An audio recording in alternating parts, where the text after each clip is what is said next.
പ്രിയാനുരാഗം ഭാഗം 2. രചന അർച്ചന. അവതരണം ഷാഹുൽ മലയിൽ. എഡിറ്റിംഗ് ഷെരീജ് പൂനൂർ. വ്രതങ്ങളെല്ലാം കഴിഞ്ഞ് എല്ലാവരും വീട്ടിൽ ചേക്കേറി. അയ്യോ എന്റെ കയ്യേ, ഞാൻ ആരോട് പോയി പറയും? ഈ കാലിന്റെ വാക്ക് കിട്ടി ഇറങ്ങി വന്ന് എന്നെ പറഞ്ഞാൽ മതിയല്ലോ. നീ ഇതിനെ അനുഭവിക്കടാ. നിന്റെ ഭാര്യ ഭൂലോക ദൈവവിശ്വാസി ആയിരിക്കടാ. നിന്റെ ദേഹം മൊത്തം അവള് ശൂലം കുത്തി കേട്ടോടാ. അനു, ഈ അവസ്ഥയായി പോയി. ഒരേക്കർ മൊത്തം ഞാൻ കിടന്നുരുണ്ടു. ഇതിനേക്കാൾ ഭേദം ആ പൊരയിടനെ കൊണ്ട് കിളപ്പിക്കുന്നതായിരുന്നു. അതാകുമ്പോ ഇടയ്ക്ക് റെസ്റ്റെങ്കിലും എടുക്കായിരുന്നു. നീ എന്തിനാണ് ഈ വ്രതം കോപ്പി എന്നൊക്കെ ചാടിക്കേറി അമ്മയോട് പറയാൻ പോയത്? അത് ചുമ്മാ അപ്പോഴത്തെ ഒരു കൊഴുപ്പിന്. നീ എന്തിനാ ഐഡിയ പറഞ്ഞെന്ന്? ഐഡിയ പറഞ്ഞെന്നും പറഞ്ഞ് നീ ഉടനെ കയറി പറയുന്ന എഴുതിയോ? ഇനി പറഞ്ഞിട്ട് കാര്യമില്ല, വരാനുള്ളത് വന്നു. അപ്പോഴത്തെ ഡോറും തള്ളി തുറന്ന് കയറി വന്നു. ശോ, കഷ്ടം. രണ്ടിന്റെ അവസ്ഥയായിട്ട് പാവം തോന്നുന്നു. എന്തിനാ കണ്ടിട്ട് ഇതൊക്കെ? ഇവൾക്ക് വേണ്ടിട്ടോ? എന്നെ കെട്ടായിരുന്നില്ലേ? ഇതൊന്നും വരില്ലായിരുന്നല്ലോ. ദേ, ഇവള് എത്തിയാ ചേട്ടനെ ഈ പരുവത്തിലാക്കിയത്. എനിക്ക് ഇവിടുന്ന് എണീക്കാൻ വയ്യാത്തോണ്ടാ. നീ ഇവിടെ പോകുന്നുണ്ടോ അതോ? അയ്യോ, ഞാൻ പോവാണേ. രണ്ടിനി കോലൊന്ന് കാണാൻ തോന്നി, അതാ വന്നേ. കണ്ടല്ലോ, ഇനി പോവാലോ, അനു കടുപ്പിച്ച് പറഞ്ഞു. അയ്യോ മോള് പേടിപ്പിക്കുന്നു വേണ്ട. അങ്ങനെ പേടിക്കുന്ന ഇനയൊന്നല്ല ഞാൻ. അത് കണ്ടപ്പോഴേ തോന്നി നീ വേറെ ഏതോ ഇനാണെന്ന്. ഇറങ്ങിപ്പോടി ഞങ്ങളുടെ മുറിയിന്ന്. മുഖത്തുള്ളോട് പുച്ഛവും കയറ്റി ഉത്തരം ഇറങ്ങിപ്പോയി. കുറച്ച് ദിവസം കഴിഞ്ഞപ്പോൾ രണ്ടുപേർക്കെല്ലാം ഭേദമായി. ദേ, ഇനി ഇങ്ങനത്തെ ഉള്ള ഏർപ്പാടും നിൽക്കിയത് എന്നെ കൊണ്ട് വയ്യ. ഞാൻ നിർത്തി. നമുക്ക് ആ പൂതനക്ക് ഇട്ടൊരു പണി കൊടുത്താലോ? എന്തു പണിയാലും തിരിച്ചു വരരുത്, അത്രേ ഉള്ളൂ. ഇനിയും താങ്ങാനുള്ള ബാല്യം എൻ്റെ ഇല്ല. എനിക്ക് എന്തായാലും അവൾക്കൊരു പണി കൊടുത്തേ പറ്റൂ. എന്നാലും ഉറക്കം കിട്ടും. നമുക്ക് പണി കിട്ടിയപ്പോൾ എന്തായിരുന്നു അവിടെ പുകില്? പിന്നീട് അങ്ങോട്ട് കൊണ്ടുപിടിച്ച ആലോചനയായിരുന്നു അതിന്. ഐഡിയ കിട്ടി. അവൾ ഏത് കാര്യം പറഞ്ഞാണോ പരിഹസിച്ച് അതേ നാണയത്തിൽ തിരിച്ചു കൊടുക്കാം. ഇതിലൂടെ അവിടെ പാപൊക്കെ പോണി പോട്ടടാ. എന്താ അവിടെ നാള്? ഭരണി. വെറുതെ അല്ല, മുഖം എപ്പോഴും ഭൂന്നും പറഞ്ഞ്. നീ ഐഡിയ പറ. അനു ഐഡിയ പറഞ്ഞു കൊടുത്തു. ഇതൊക്കെ നടക്കുവോ? ഞാൻ നടത്തും. നാളെ കമ്പനിയുടെ കളി പഴശ്ശി കാണാനിരിക്കുന്നേ ഉള്ളൂ. ഇങ്ങനെയല്ലല്ലോ പഴശ്ശിയുടെ കളി. എന്റെ പൊന്നോ, ഒരു പഞ്ച് പറയാൻ സമ്മതിക്കില്ല. സാധനം നാളെ രാവിലെ കൃത്യം 4 മണിയാകുമ്പോൾ തുടങ്ങണം, കേട്ടല്ലോ? അയ്യോ, ഓടി വരണേ മുത്തശ്ശി, വീട്ടുകാര്, അമ്മായിമാര്, അമ്മാവന്മാര്, ഇനി ആരെങ്കിലും ബാക്കിയുണ്ടെങ്കിൽ അവരും വരണേ. എന്റെ പെണ്ണിനെന്തോ പറ്റിയേ. കാർത്തി വലിയ വായിൽ നിലവിളിച്ച്. എങ്ങനെയുണ്ട് എന്റെ അഭിനയം? കാർത്തി ചോദിച്ചു. പൊളിച്ചു. അയ്യോ, എന്താ മക്കളെ, എന്തു പറ്റി? വീട്ടിലുള്ള എല്ലാവരും കൂടി ഓടി മുകളിലേക്ക് വന്നു. എല്ലാവരും വന്നു. കുറച്ച് വെള്ളം എടുത്തതിന് മുഖത്ത് സ്പ്രേ ചെയ്ത്. ഇനി പോയി വാതിലുറക്ക്. വാതിലുറന്നു. മോൾക്ക് എന്താ പറ്റിയത്? എല്ലാവരും ചുറ്റിനും കൂടി നിന്ന് ചോദിക്കാൻ തുടങ്ങി. മുത്തശ്ശിയാണെങ്കിൽ നെറ്റിലും കഴുത്തിലും കൈവച്ച് നോക്കാനും. അത് മുത്തശ്ശി, ഞാനൊരു സ്വപ്നം കണ്ടു. അതുണ്ടല്ലോ, ഒരു പെണ്ണ് മുടിയൊക്കെ അഴിച്ച് വിരിച്ചിട്ട് വല്ലാത്തൊരു രൂപത്തിൽ എന്നെ നോയിക്കൊണ്ടിരിക്കുകയായിരുന്നു. അവർ ഗർഭിണിയായിരുന്നു മുത്തശ്ശി. ഇവിടുത്തെ ഏതോ ഒരു തമ്പുരാൻ അവരെ കൊന്നെന്ന്. അതിന് പ്രതികാരം തീർക്കാൻ ഇവിടെയുള്ളവരെ കൊല്ലെന്ന് പറഞ്ഞു മുത്തശ്ശി. പിന്നെ ഉണ്ടല്ലോ, ഇവിടെയുള്ള ഏതൊരു കന്യകയായ പെണ്ണ് തീയിൽ ചവിട്ടി നാക്കിൽ ശൂലം കയറ്റി നടന്ന അവളിവിടെ വിട്ടു പോകുന്നു പറഞ്ഞു. ഞാൻ കേട്ടു മുത്തശ്ശി, ഞാൻ കേട്ടു എന്നും പറഞ്ഞാലും ഏങ്ങിയും കരഞ്ഞു. പിന്നെ മുത്തശ്ശി, ആ പെണ്ണ് ഭരണി നക്ഷത്രത്തിൽ ജനിച്ചതാണെന്നും പറഞ്ഞു. ഞാൻ പേടിച്ച് കണ്ണു തുറന്നു. എനിക്കാണെങ്കിൽ പേടിച്ച് മേലാസകലും വിറക്കുന്നുണ്ട്. പനിയുണ്ടോ മുത്തശ്ശി? അയ്യോ മോളെ, നല്ല ചൂടുണ്ട്. നല്ല ചൂടുണ്ട്. മോള് റെസ്റ്റ് എടുത്തോ. കാർത്തി കൂടെ എപ്പോഴും കാണണം. സുധേ, മുകുന്ദ, നാളെ തന്നെ ഈ വഴിപാട് നമ്മുടെ കുടുംബക്ഷേത്രത്തിൽ വെച്ച് നടത്താം. എന്താ അമ്മേ ഇത്? ഇങ്ങനെ സ്വപ്നത്തിൽ ആരെങ്കിലും എന്തെങ്കിലും പറഞ്ഞു എന്ന് വെച്ച് സുധ ന്യായീകരണം വ്യക്തമാക്കി. ഞാൻ പറയുന്ന കേട്ടാ മതി. നമ്മുടെ കുടുംബത്തിലൊരു കാരണവരിങ്ങനെ ചെയ്തിട്ടുണ്ടെന്ന് എൻ്റെ മുത്തശ്ശി പറഞ്ഞു കേട്ടിട്ടുണ്ട്. അതിന് പരിഹാരം കാണാൻ ഇപ്പോഴാ സമയം എന്ന് മരിച്ച പെണ്ണ് തന്നെ വന്ന് പറഞ്ഞു. അപ്പൊ അതിനി മുടക്കണ്ട എന്നും പറഞ്ഞ് മുത്തശ്ശി ഇറങ്ങിപ്പോയി. അനുവിനെ നോക്കിയൊന്ന് പേടിപ്പിച്ചിട്ട് സുധയും ഉറക്കപ്പിച്ചിൽ തനിക്കൊരു പണി കിട്ടിയത് മനസ്സിലാക്കി ഉത്തരയെ അവിടെ വിട്ടു. കാർത്തി എന്ന് ഡോറടച്ചു. എന്നാലും കൊച്ചേ, ഇന്നെ സമ്മതിച്ചു കേട്ടാ. എവിടുന്നൊക്കെ ഐഡിയ വരുന്നത്? അല്ല, ഇവിടെ ഒരു കാർന്നൊരു പെണ്ണിനെ കൊന്നിട്ടുണ്ടെന്നിങ്ങനെ മനസ്സിലായി. ആര് കൊന്നു? എപ്പോ കൊന്നു? ഞാനിങ്ങനെ ഒരു സംഭവം തന്നെ ഇപ്പൊ മുത്തശ്ശി പറഞ്ഞപ്പോൾ അറിയുന്നത്. പിന്നെ ഞാൻ എത്ര പ്രാവശ്യം ആകാശങ്ക സിനിമ കണ്ടാണെന്ന് അറിയോ?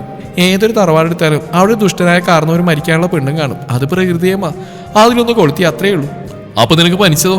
അതോ എന്നും പറഞ്ഞ് കക്ഷത്തിന് 2 ഉള്ളിയെടുത്ത് കാണിച്ചു. എന്തായാലും ഇറങ്ങി. അപ്പൊ ഒറിജിനാലിറ്റിക്ക്.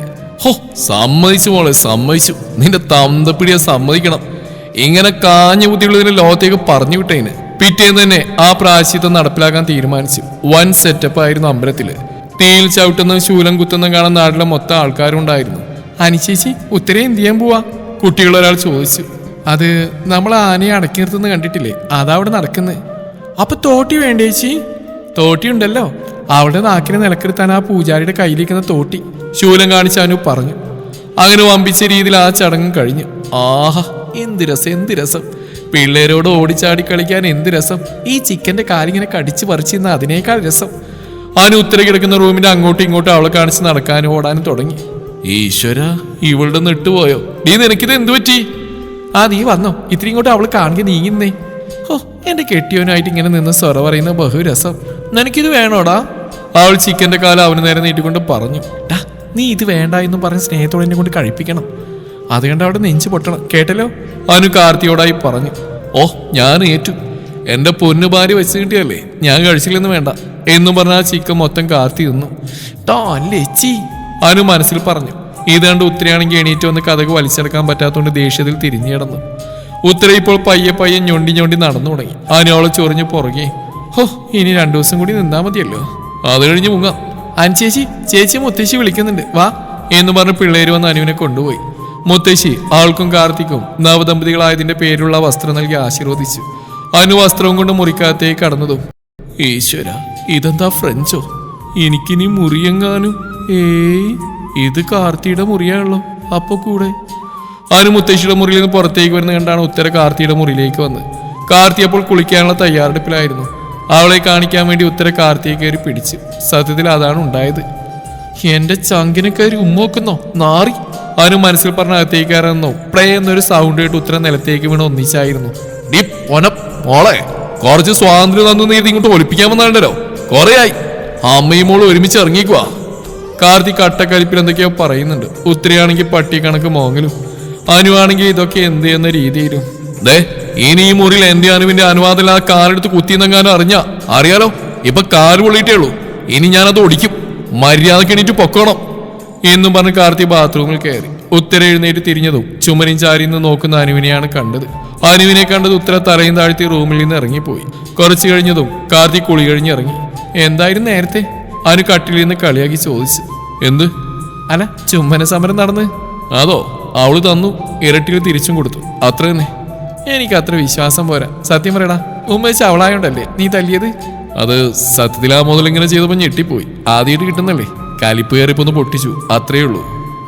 പിന്നെ നിനക്ക് ആദ്യമായിട്ടാണ് ഇങ്ങനെ ഉമ്മ കിട്ടുന്നൊക്കെ പടായി പറഞ്ഞ ഞാൻ നമ്പില്ല.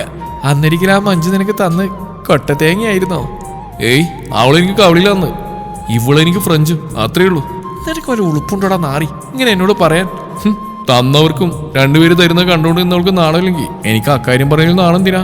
സോറിടാ, നിനക്ക് ഇക്കാര്യം ഇല്ലെന്ന കാര്യം ഞാനങ്ങ് മറന്നുപോയി. അനു വിളിച്ചുകൊണ്ട് പറഞ്ഞു. അത് സത്യ, ഒരു നാറിയുടെ കൂടെ കൂടിയ പിന്നെ എനിക്കുള്ള നാണവും പമ്പ കടന്നു. കാർത്തി തിരിച്ചടിച്ചു. പെട്ടെന്ന് താഴെയൊന്നും ഭയങ്കര ബഹളം. താഴെ എന്തായെന്നും പറഞ്ഞ അനുവും കാർത്തിയും താഴേക്ക് ചെന്നു. സുധാന്റെ ഉത്തരയെ മുന്നിൽ നിർത്തി ഉറഞ്ഞു തുള്ളുന്നു. എന്റെ മോളെ കാർത്തി എന്തിനാ തല്ലിയത്? അവന് വിളിക്കാൻ പറഞ്ഞിട്ട് എന്റെ മോളവൻ തല്ലി. നോക്ക്, മോളുടെ ചുണ്ടുപൊട്ടിയിരിക്കുന്നു എന്നും പറഞ്ഞ അവർ പിന്നെയും തുടങ്ങി. എന്താ സുധേ പ്രശ്നം? ബഹളം കേട്ട് ബാക്കിയുള്ളവരും പുറത്തേക്ക് വന്നു. അടിപൊളി, അവരായിട്ട് അവിടെ കുളന്തുകൊണ്ടി. കാർത്തിയാനവും പരസ്പരം പറഞ്ഞു. അമ്മ തന്നെ ചോദിക്ക് എന്റെ മോളോട് എന്തിനെങ്ങനെ ചെയ്തെന്ന് എന്നും പറഞ്ഞ ആ മുതൽ ഒപ്പാരി വെക്കാൻ തുടങ്ങി. കണ്ണാ, സുധ പറഞ്ഞ സത്യാണോ? അതെ മുത്തശ്ശി, ഞാൻ അവളെ തല്ലിയേ. കണ്ടോ, അവൻ തന്നെ സമ്മതിച്ചു. എന്റെ കുഞ്ഞിനവൻ, ഇതിനുള്ള ശിക്ഷ ഇവനിപ്പൊ തന്നെ കൊടുക്കണം. നീ ഒന്ന് അടങ്ങി സുധേ, എന്തിനാ തല്ലിയെന്ന് ചോദിക്കട്ടെ. അത് കേട്ടത് അവരുടെ ശബ്ദം താഴ്ന്നു. എന്തിനാലും ഒരു പെണ്ണിനാണ് കൈനീട്ടി തല്ലിയെന്ന് തെറ്റല്ലേ? ആണോ പെണ്ണോ, തെറ്റായാലും അപ്പൊ തന്നെ തിരുത്തണം, അല്ലെങ്കിൽ പിന്നെ അത് തിരുത്താൻ പറ്റില്ല. മുത്തശ്ശി തിരിച്ചു പറഞ്ഞു. എന്താ മോനെ ഉണ്ടായത്? അത് മുത്തശ്ശി, ഞാൻ കുളിച്ചിറങ്ങുമ്പോ കാർത്തി പറയാൻ തുടങ്ങിയതും മുത്തശ്ശി ഇവളെന്നെ അനാവശ്യം പറയുന്ന കാർത്തി കേട്ടു. അപ്പൊ ഇവൾക്കിട്ടൊന്ന് പൊട്ടിച്ച്, അതാ കാര്യം. അനു ഇടയിൽ കയറി പറഞ്ഞു. കാർത്തി ഇതെന്താ ഇങ്ങനെയെന്നുള്ള ഭാവത്തിൽ അനുവിനെ നോക്കി. മിണ്ടതെന്ന് അനു ആംഗ്യം കാണിച്ചു. കണ്ടോ സുധേ, ഇപ്പൊ എന്തായി? അവന്റെ പെണ്ണിനെ പറഞ്ഞപ്പോ അവന് സഹിച്ചില്ല, അത്രേ ഉള്ളൂ. ഇനി ഇക്കാര്യം ഇവിടെ സംസാരിക്കണ്ട എന്നും പറഞ്ഞ് മുത്തശ്ശി പോയി. കൂടെ കൂടിയ സ്ത്രീജനങ്ങളും.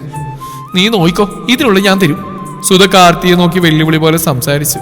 അമ്മയ്ക്ക് ഇനി മതിയായില്ലേ? അമ്മയോട് ഞാൻ പലപ്പോഴും പറഞ്ഞ കണ്ണയുടെ മനസ്സിൽ ഞാനില്ലെന്ന്. അമ്മയല്ലേ എൻ്റെ ഉള്ളിൽ ആവശ്യമില്ല ഓരോന്ന് കുത്തിവെച്ച് എന്നെ കൊണ്ട് ഇതൊക്കെ ചെയ്യിച്ച്. ഉത്തരവളുടെ മനസ്സിലുള്ള വെട്ടി തുറന്ന് പറഞ്ഞു. മോളെ, ഞാൻ മോളുടെ ഭാവി, പ്ലീസ് അമ്മ എൻ്റെ ഭാവിയാണെന്ന് പറഞ്ഞ് ചെയ്യുന്ന മുഴുവൻ എൻ്റെ ജീവിതം അവതാരത്തിലാക്കാനുള്ള കുരുട്ട് വഴിയാണ്.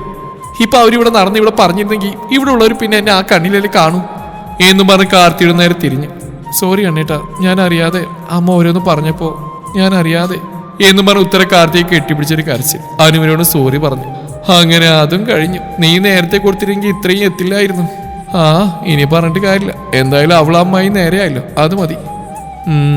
നേരെയായാ മതിയായിരുന്നു. എന്തുകൊണ്ടോ ആ അടിയോടെ ഉത്തര ഡീസന്റ് ആയി. മോൾ ഡീസന്റ് ആയപ്പോൾ സുധയും കാർത്തിയുടെ കാര്യവും വിട്ടു. ഇപ്പൊ എല്ലാവരും അമ്പലത്തിലെ പൂജക്കായിട്ടുള്ള ഒരുക്കത്തിലാണ്. എല്ലാവരും അതിരാവിലെ 3 മണിക്ക് തന്നെ എഴുന്നേറ്റു. തുടരും. ഈ കഥയുടെ ബാക്കി ഭാഗം നാളെ ഇതേ സമയം.